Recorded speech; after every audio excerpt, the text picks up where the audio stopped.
Muito bem, estamos aqui recebendo Natália Molina, sommelier, empresária. Faz tempo que não vem aqui nos estúdios do Farol, ela que já comandou um programa aqui no nosso Farol. Natália, bem-vinda. Obrigada, Beto. Estava com saudade do estúdio. É bom estar aqui também. De vez em quando é bom, não é? É? Aqui, né? Lógico que é. Natália, que é colunista aqui do Farol também, sempre falando sobre vinhos, falando sobre viagens, né? E, bom, mas antes da gente falar sobre vinhos, eu tinha dúvidas recentes para tirar. Inclusive, esses dias eu usei os seus conhecimentos para presentear um amigo meu que eu vi, dei para ele uma bag. Uma bag. Eu falei para ele, não tenha preconceito, que isso aqui é a Natália Molina, que é especialista, ela falou que conserva bem. Conserva bem, aquela bag in box. Você deixa na geladeira, dura uns 3 meses, quer dizer, se durar, né? Porque as pessoas bebem antes. Tem que tomar, né? Tem de 3 litros, tem de 5 litros. É uma maravilha. Eu tenho vídeos até na fábrica da Góis, como eles fazem, né? Muito legal. Porque não entra oxigênio nenhum mesmo. É? Então falei para ele, pode aproveitar. Vale a pena. Acho que de 3 litros. 3 litros. Agora quero comprar Ótimo pra presente. mim. Ele ficou contente. Bom, Natália, você participou durante algum tempo da sua vida como contratada, você e seu marido, como contratados por companhias marítimas, né? E agora você voltou para fazer a tão sonhada travessia, pelo menos o meu sonho que eu gostaria de realizar. O que é a travessia? Você pode fazer a travessia da Europa para cá, quando os navios vêm, normalmente em novembro, por aí. E quando eles vão embora, entre março e abril, eles voltam para a Europa e você pode pegar uma carona aí, desfrutando de todo o atendimento e todo esse tempo em alto mar. E depois, obviamente, você pega um avião. Essa parte que me complica. Pega um avião, volta do avião e volta no avião. Mas, Dália, você certamente tinha vontade de fazer a travessia. E quais foram as suas impressões? Então, eu trabalhei durante 3 anos. Nesses 3 anos, eu fiz 4 travessias trabalhando. Né? E eu sempre achei o melhor cruzeiro, assim, porque é uma tranquilidade. O mar é super tranquilo, aliás, para quem tem medo, né, de que mexe. É um mar tranquilo, atravessar o Atlântico. Nunca peguei uma tempestade, uma chuva é muito tranquilo. Então, eu e o Dani sempre trabalhávamos e eu falava, Dani, um dia eu quero fazer como passageiro, né? Que aí é outra coisa. São 5 dias de navegação ali, só curtindo o navio mesmo. E depois a gente para em várias cidades, né? Então, tem fotos aí da gente... Esse aí foi uma Fuerteventura, na Ilhas Canárias, na Espanha. Então, a gente para cada dia num lugar. E eu amei. Posso falar que surpreendeu mais ainda, assim, minhas expectativas. E ainda que eu fui com criança, né? Na época eu trabalhava, não tinha filhos, nem pensava nisso. E aí, nosso medo era... Será que vai ter muita coisa para eles? Né? A gente vai ficar ali trancado 15 dias, que foi no nosso caso. E eles amaram. Se você perguntar, todo o trajeto do que eles mais gostaram foi o navio. Que depois a gente desfrutou um pouco ainda de Portugal. Eles amaram o navio. A recreação era maravilhosa. A gente podia deixar eles 9 horas da manhã e buscar 10 horas da noite, se quisesse. Eles almoçavam lá. Então, era muito gostoso. Fora que tem toboágua, né? Tem... bastante coisa para criança. Então, assim, me surpreendeu as minhas expectativas, assim, travessia. Não sei se é para todo mundo, Beto. Então, tem gente que fala, não gosto de ficar preso. Então, tem muita coisa para fazer. Mas eu não sei se eu recomendaria para todo mundo. Eu, Natália, amo navio.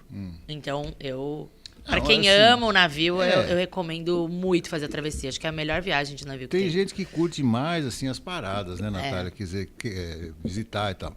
Mas como as paradas normalmente são nos mesmos lugares, principalmente aqui no Brasil, então você tem que curtir o navio mesmo. Exato, Por isso é legal escolher um navio, escolher o navio, né? A programação que tem, as festas. Então a gente escolheu por causa das crianças também esse navio, que era grande, tinha bastante coisa para eles, né? E os shows, parte dos shows? Eu amei também. Aliás, quando eu antes, né, eu viajava, assim, sempre Brasil, eu nunca ia nos shows. Era 3, 4 dias ou 7 dias, eu queria curtir a noite, queria curtir os bares, né? Então, eu nunca aproveitei tanto o teatro, shows, eu amei. Teve noite dança flamenca, teve noite italiana, só com tenor. Foi bem especial mesmo, assim, todos os shows sensacionais. Era um hábito que eu não tinha. Os 2 últimos cruzeiros que eu fiz, eu acabei atendendo os apelos da Márcia. Aliás, sempre agradecendo a Márcia, né, de ter feito essa ponte aí para que eu pudesse conhecê-la, né, todo o seu trabalho. Mas eu também fiquei impressionado com a qualidade dos shows. Então, claro que isso depende do turno do jantar. Aliás, nesse navio último que eu fui, me chamou a atenção por 3 turnos, por ele ter 3 turnos de jantar. O civil, né? O civil é muito grande, ele tem 3 turnos. 3 que muita turnos, gente, curioso, né? É. Ele começa às 6h30 da tarde e vai até às 11. Que é quase 6 mil passageiros, né? Então tem que ter essa... Bastante. Mas os shows, assim, excelente qualidade. E outra coisa, shows curtos, né? Meia hora você vai lá, assiste o show. Não cansa. Não cansa, né? Não é cansativo. E o teatro sempre lotado. Sempre lotado, assim, impressionante. E então, eu também não tinha esse hábito, fui agora e amei. Eu acho que todo navio que eu fizer, eu vou participar dos teatros. Eu amei. Não sei se é da MSC. Apesar que eu trabalhei na costa, eu gostava. Eu não assisti inteiro, eu trabalhava, né? Mas sempre teve bons espetáculos, assim, navio. Acho que vale a pena ficar no teatro. Uma coisa interessante, você sabe que, às vezes, quem me pergunta, eu indico e tal, eu recomendo. Aliás, eu tenho vergonha da primeira vez que eu fui num cruzeiro, que eu fui emburrado a viagem inteira, com medo e tal. Foi só a primeira viagem. E depois virei freguês, sempre quando dá eu vou. Mas tem muita gente ainda que tem essa impressão, né, Natália, que o navio balança, que essas coisas. A gente não sente nada. Você deixa um copo de água em cima de uma mesa, não tem reação Não, nenhuma. É assim, claro, em 3 anos que eu trabalhei, eu peguei 2 dias com grandes tempestades, que assim, em 3 anos, que foi, né, que assustou. Mas o comandante sempre avisa antes, quando vai pegar uma tempestade, eles estão preparados para isso, né? Mas quando eu aconselho para quem tem medo, que balança, ou passa mal, ou quer fazer uma primeira viagem, fazer uma curta e para o norte. Né? Vai pro Nordeste, vai sempre pra cima. Pro Sul, balança mais. Então, o pessoal que tem medo aí vai de primeira pra Argentina, ali, Uruguai, ali sofre. Ali sempre mexe, né? No Rio da Plata ali, ele mexe bastante. Então, uma dica aí pra quem quer ir pela primeira vez, pra ver se vai gostar. E outra curiosidade, Beto, é que eu sou uma pessoa que sempre enjoei em carro. Passo mal em carro até hoje. Preciso tomar remédio. Navio eu nunca passei mal. Olha só. Nunca passei mal. Barco eu passo mal, barco pequeno, né? Vai fazer um passeio assim, eu passo mal. Navio nunca passei mal. Então, se você tem vontade de ir, né? Eu falo isso para as pessoas. Se você tem vontade de ir, tá com medo, vá, né? Num pequeno, para ver se vai gostar. Vai preparado, leva um remedinho. Mas dificilmente eu vi pessoas que passaram mal a viagem inteira. Sim. Meu avô fez uma viagem de 30 dias. Era o trauma da vida dele, navio. Eles fizeram uma viagem saindo de Santos, ia pra África, ia ali pra Canárias e voltava pra Santos na época. Poxa. Meu pai era pequeno e ele ficou, minha avó contava, 30 dias na cabine passando mal. Então, a única pessoa que eu vi na vida que passou mal todos os dias. Mas eu acho muito tranquilo, ainda mais hoje, né? Os navios modernos. São muito, aliás, muito conectados também, né? Você conectado. pede tudo, pede. Então, aliás, muito fruto também da pandemia, né? Muitas adaptações foram feitas para a falta de contato. Exatamente. Entre as pessoas, né? Natália, a época boa de reservar é agora, né? Então, a travessia ainda não... Algumas já estão até liberadas do ano que vem. Mas para quem quiser fazer aí um cruzeiro... Agora, tem que ser agora, porque quanto mais cedo, mais barato. Uma coisa que a gente estava falando, e vale a pena, porque às vezes a gente acha que é pegadinha, aproveita os preços promocionais, não, existem mesmo, né, Natália? Existe as tarifas bingo que eles falam, então, direto, por exemplo, às vezes você vê eu quero fechar novembro, dezembro, agora tá com ótimo preço. Às vezes, mês que vem já não tem mais esse preço. Isso. São cabines especiais que eles liberam com preço. Pacote de bebidas, fecha antes. Não caia na pegadinha de querer fechar na hora. Internet, fecha antes.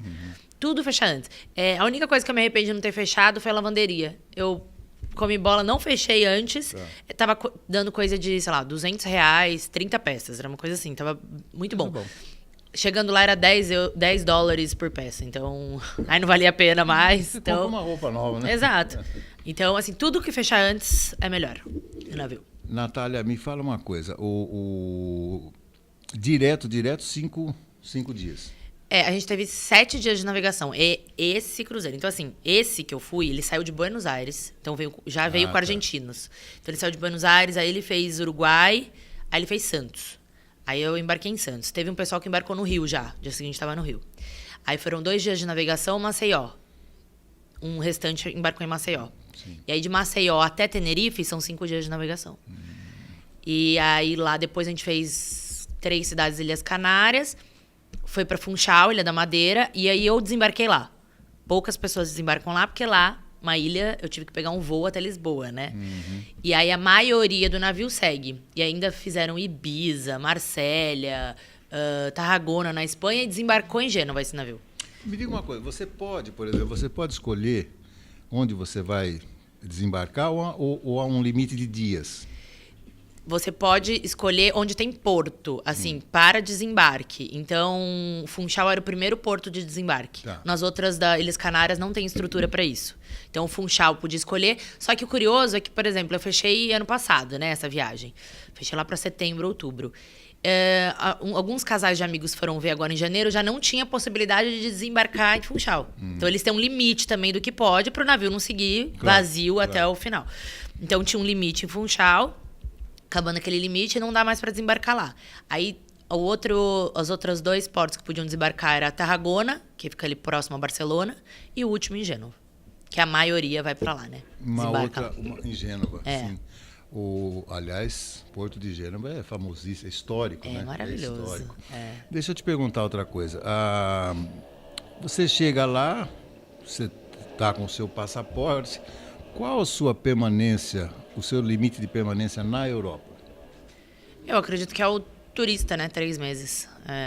Acho que de turista é 3 meses, se eu não me engano. Mas, por exemplo, Itália, Espanha, Portugal, você precisa de visto? Não. Não. Brasileiro, não. Com passaporte? Com passaporte você pode ir em todos os lugares, E aí tem a imigração dentro do navio, né? Eles recolhem seu passaporte assim que você embarca e te devolvem depois, chegando no destino. Aí eles te devolvem o passaporte. E como você sai? Aí você não precisa apresentar nada. Nada. Só o cartão. O cartão do navio, se te pedirem alguma coisa. Eu andava com um RG, né, das crianças, né? Qualquer coisa, se acontecesse alguma coisa, principalmente enfim. Às vezes precisa usar o seguro médico, essas coisas, eu andava com RG. Mas tem foto de passaporte, né? Antigamente dizem que era mais complicado, né? Porque eu lembro, há uns anos atrás, quando eu trabalhava, as pessoas queriam desembarcar e o navio estava com seu documento, e aí para passar cartão de crédito, na época, precisava do seu documento, e aí não tinha, aí dava um rolo. Mas hoje em dia não, é bem tranquilo. Uma outra dúvida, por exemplo, você deve ter levado o euro ou só levou o cartão? Eu levei... Então, eu tinha um pouco de euro em espécie, que eu levei, mas eu não quis mais trocar em euro aqui e comprar. Eu usei o cartão Wise. Cada lugar tem um cartão melhor. Na Europa, dizem que a melhor é o Wise, a cotação. Então, a gente trocava o real na hora mesmo, Caio. Na hora. Então, você troca o real pelo euro, né? Lá dentro você faz... saca? Não.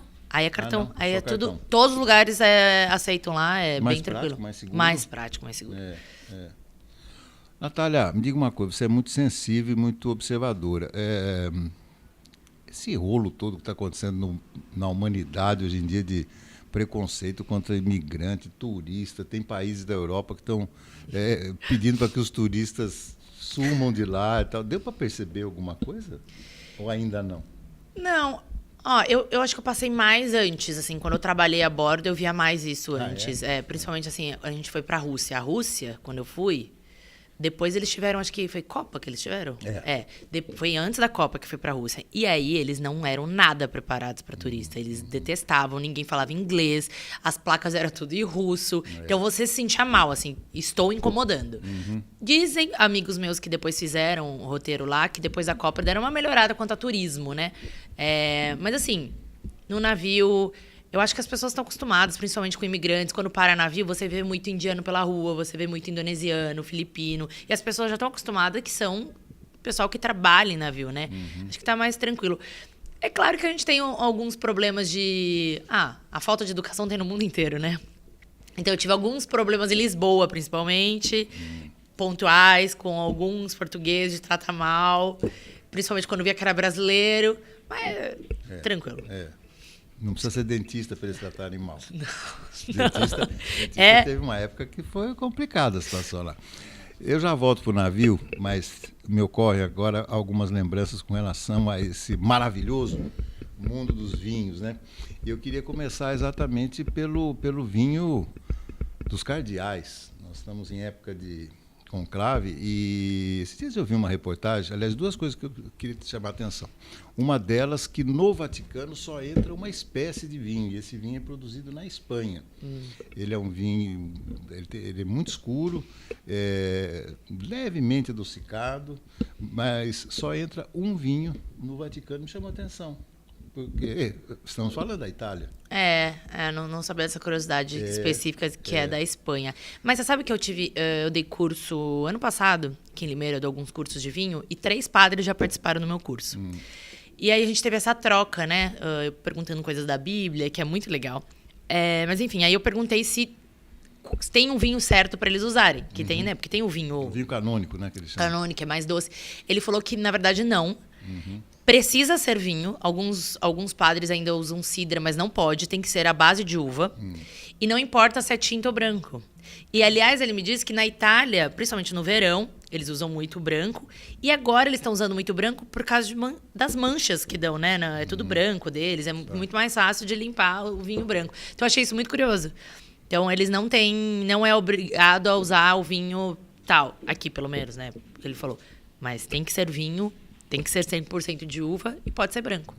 Porque eu achava que tinha mais a ver com o sangue de Cristo, né? Quer dizer, por isso usar o vinho. Outra curiosidade, essa curiosidade é uma preocupação, na verdade.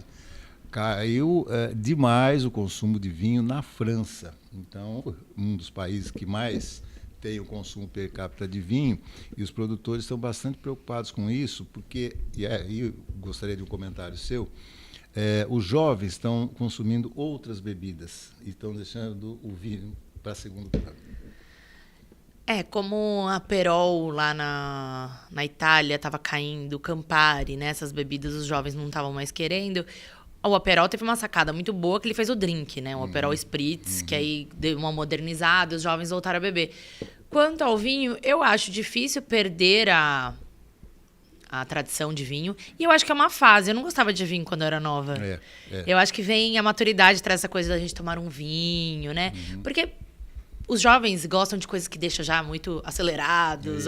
Né? Já fica, vamos bebedar de uma vez, a vodka, coisas assim, drinks. E o vinho não, né? O vinho é uma tradição, é alimento o vinho, né? De abrir, tem aquela tradição de abrir. Vamos tomar uma taça de vinho, conversando, relaxar. E talvez não tenha isso para os jovens e depois... Enfim, com a maturidade venha, pode ser... não acredito que vai se perder o vinho, não, porque o vinho é milenar, né?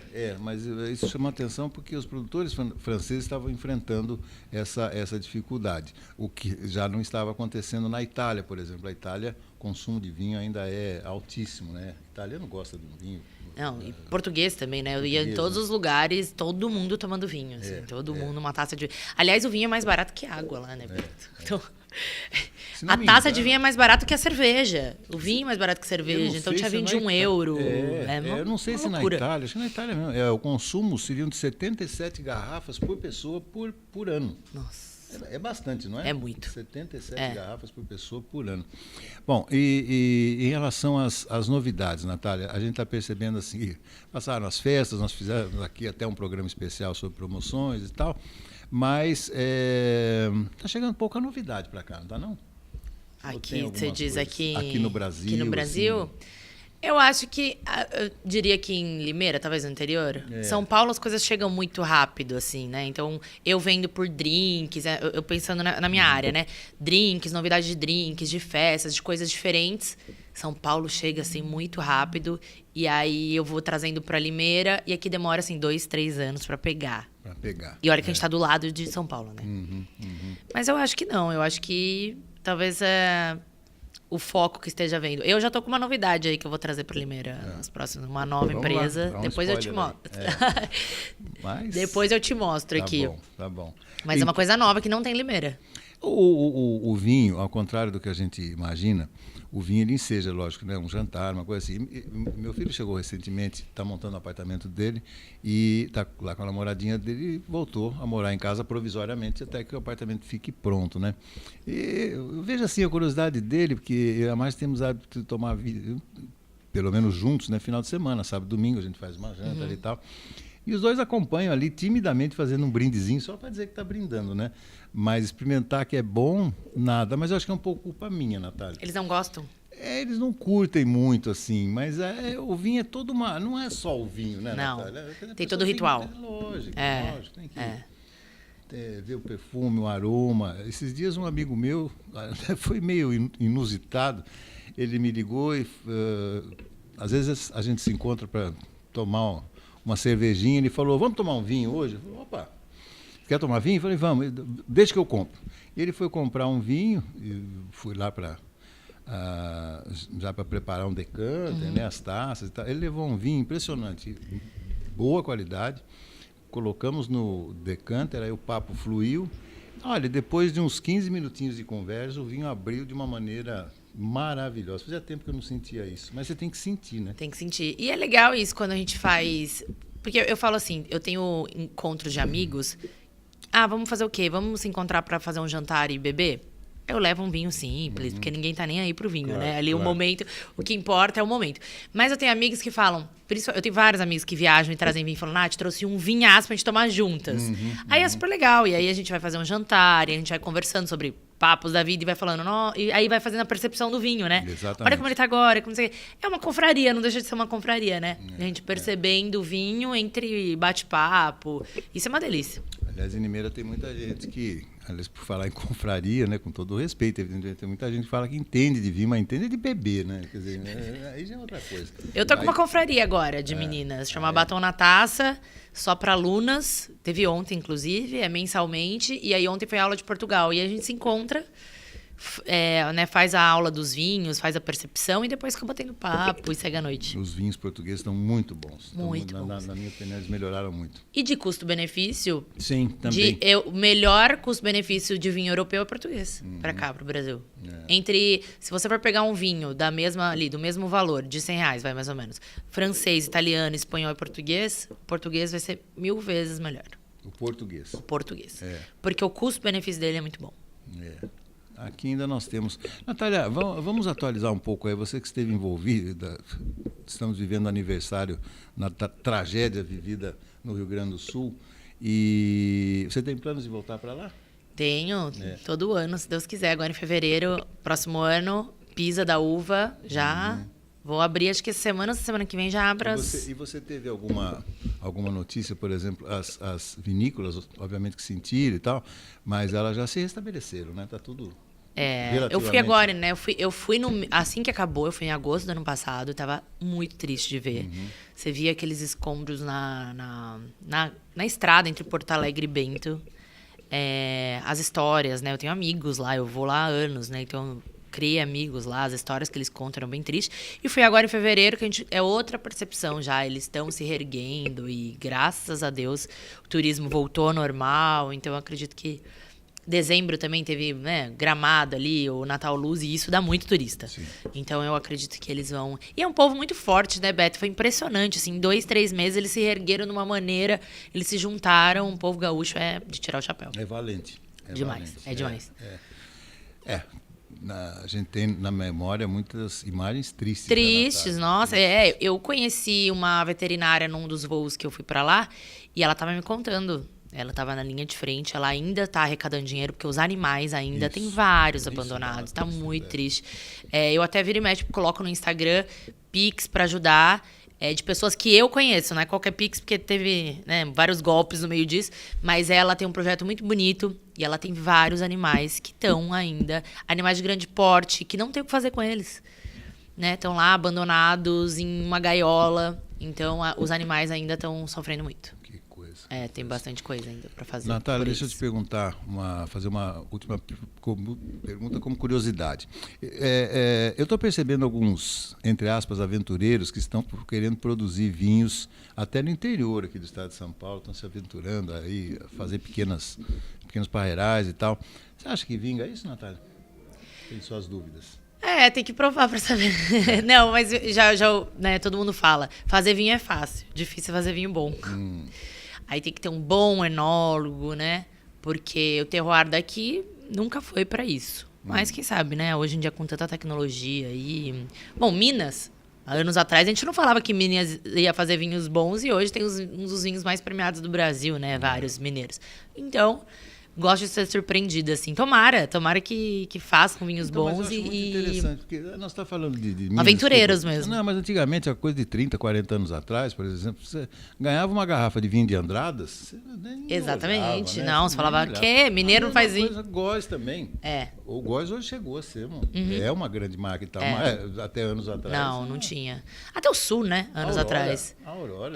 Então, o vinho brasileiro, ele ainda tem muito preconceito. Isso que eu sou uma que gosta de desmistificar isso. E todo grupo que eu levo para Bento, sempre tem um ou dois que falam, Nath, me surpreendeu porque eu tinha preconceito, eu não gostava, eu tava com medo de vinho. E falar, né? Principalmente os homens cervejeiros.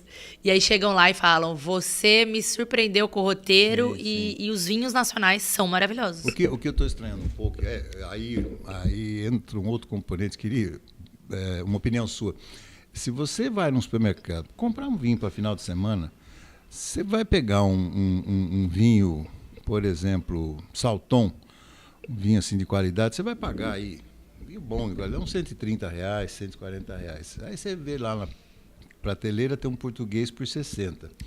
Isso é complicado também. Não, você vai no português. É muito caro o vinho nacional. É a reclamação deles também. Na verdade, eles estão com um projeto, acho que o governador, não me lembro agora quem. Tem uma coisa. Um projeto que eles querem tirar como bebida alcoólica e colocar como produto natural. E aí a taxação vai diminuir muito. Mas fica também a pergunta, que também, falando com amigos que produzem, se eles já vendem por aquele valor, você acha que eles vão baixar? Não, vai aumentar o lucro deles. Então, tem razão, né? tem razão. Então fica aí a questão. Mas eu acho que seria maravilhoso baixar essas taxações porque a bebida alcoólica tem muita taxação, o imposto é muito alto. Se eles conseguirem virar isso para produto natural, maravilha. Eu não tenho nada contra o vinho nacional, desde que eu tome esse vinho na França, por exemplo. Aí seria legal, né? O vinho nacional na França tá bom. Bom, né? Natália, então, antes da gente fechar, os próximos planos, o que você está fazendo, o que você pretende fazer? Agora eu tenho viagem para Mendonça, agora em 7 de agosto. Essa aí, rapidinho, essa foto, Beto, de um vinhedo na Espanha, lá em Lanzarote. Bacana. Nos vulcões. Um vinhedo vulcânico. Já viu uva vulcânica? Não. Esse é um vinho vulcânico. Lanzarote tem um dos... Ilhas Canárias, né? Tem vários vulcões. E é um vulcão ativo. Tá. E aí, isso aí são parreirais. Essas pedrinhas todas. Que bacana. Ficam os parreirais ali embaixo. Foi muito legal conhecer isso. Mas é bom o vinho? Muito bom. Bom. Malvasia é uma das uvas mais... E Moscatel tem lá também. É vinho branco que é melhor. E maravilhoso. E o lugar espetacular, assim. E é seco. É todo de pedra, então a uva se desenvolve super bem lá. Bacana. Aí também, né? Lá atrás são os vulcões. Maravilhoso esse lugar. Então, uns vinhos raros. E você foi com uma roupa para combinar com o ambiente, Você viu? Tava combinando.